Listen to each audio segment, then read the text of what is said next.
Better gets restless. Call 866-404-3663 or go to freezedryguide.com. Looking for the blessings you gave me at my birth. A place where dreams can live, a place where I can be land of the free, land of the free.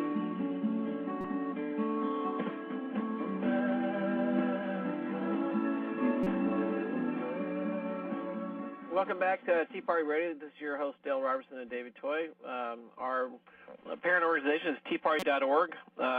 We are the original Tea Party movement, so we've been doing this for quite some time. This last year, we've had all these political forces have jumped into the Tea Party, which has done a great job to cause it to explode nationwide. But most Americans realize that they want to keep a distance between the political parties and the individual citizens, because when you're constantly led by leaders who lie, cheat, and steal, you're really not going to be very objective getting these people in positions of the Tea Party. And that's my biggest concern.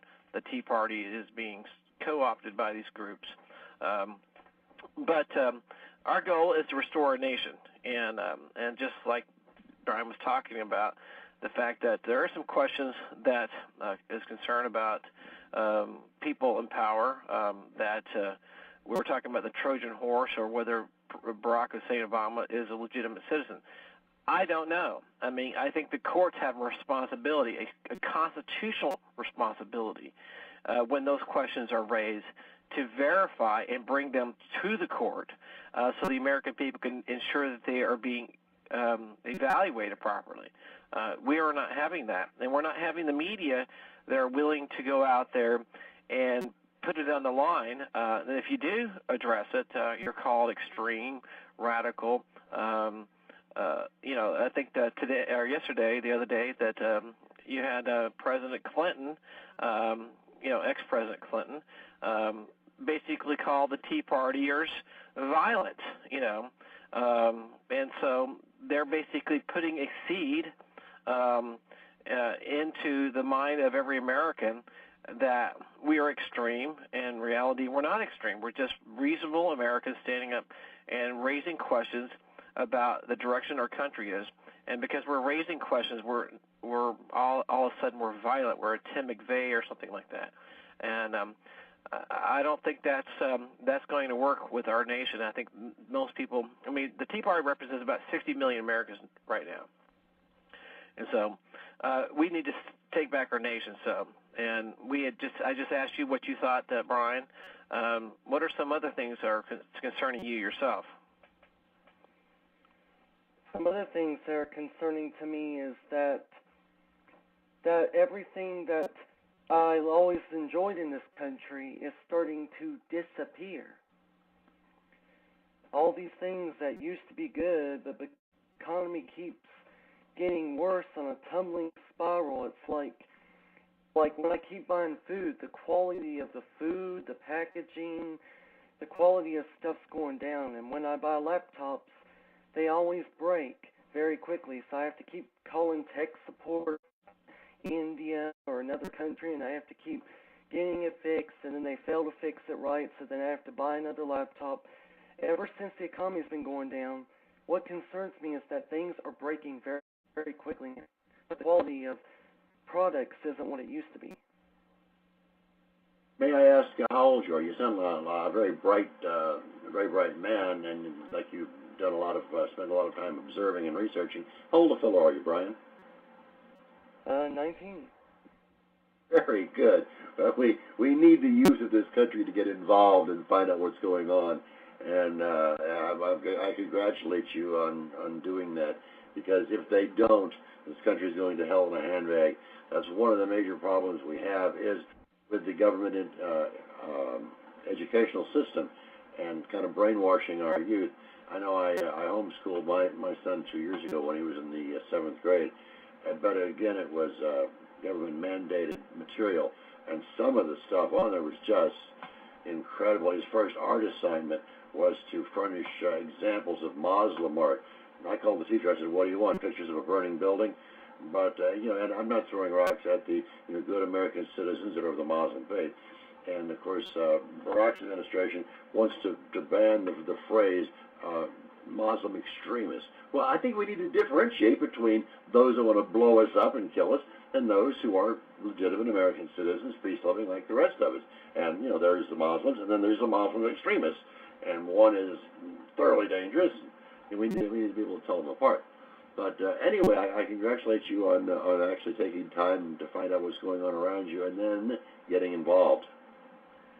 Well, David, you mentioned something about Muslims. I went to school at the University of Washington, which is a very liberal school, and I had some classmates who were Muslim, and basically I helped them get through school because they were having a difficult time learning the material. And so I've always been, through my life, have taught people or tutored them, and so I helped them through it. But at the same time, I have a curiosity because I'm not a Muslim, and I hadn't been around too many Muslims, to find out about their faith. And you find there's a lot of similarities to the Muslim faith, to the Christian faith. There is a difference, but not to the point that, the true Muslim says there's three great religions in the world. One is Judaism, one is Christianity, and the other is Islam.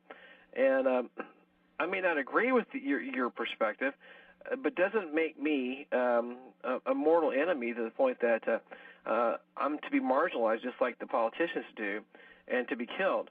I say illegitimate organizations, whether religion, politics, are not self-correcting. In other words, they don't like opposition. When you oppose them, they begin to attack you viciously, and they have the power. They will kill you. And that's what you see in Islamic world, that you have leaders who are exerting power illegitimately, and they will kill you if you disagree with them as far as philosophically or on the basis of their religion. And I said, look, if your religion is pure and if you believe it's correct, then it should be able to be challenged. I should be able to look at that and say, look, I disagree with you, and I believe in the Christian God, and this is why. The Christian scripture says, come and test and know that I'm God. And so I don't think there's a problem of challenging anyone. I don't think there's a problem of challenging government. And I don't think because you raise questions that you're considered a radical or loony, Well, it's some of the Muslim extremists, and I'm going to use that phrase whether Bull Rock likes it or not, but they are so extreme that they cannot stand other sects of the Muslim faith. You get the Sunnis and the Shiites. There's a thing now where they have found hidden torture cells in Iraq where the Sunnis are being tortured and things by, so they say. I've personally been there, but it was on Newsmax yesterday, I believe. So, and the extremists believe that infidels should, 1, be converted, 2, be enslaved, or 3, be killed. No other option. That's real extreme, and I can't get along with people like that. And then there are the others, like Dale pointed out, that come over, or maybe were born and raised here. I started to say come over, but maybe born and raised here, who fit into society. They know the English language. They go to school here. They hold on jobs here. They pay their taxes. They send their kids to school, and they're just citizens with a different religion. That's fine. But the ones who believe that I and my family should either be converted, enslaved, or killed, sorry, I take serious offense at that, don't you, Dale? Well, I do. How about you, Brian? What do you think? Yeah, I don't like that either. I don't think it's right to force someone into slavery or kill them because, you don't agree with that person. Well, that's exactly why we're standing here. We have to defend our rights as an American, which means somebody had mentioned the other day that I was talking to him that says we need to think of ourselves as a Navajo nation. We are the American nation, so the United States of America, which means representing Americans. And a lot of times people say, well, the Americas are, Mexico and all these, El Salvador and so forth. No, there's only one group of people that identify themselves as Americans, which means it's like the American Indians. This is a nation of Americans.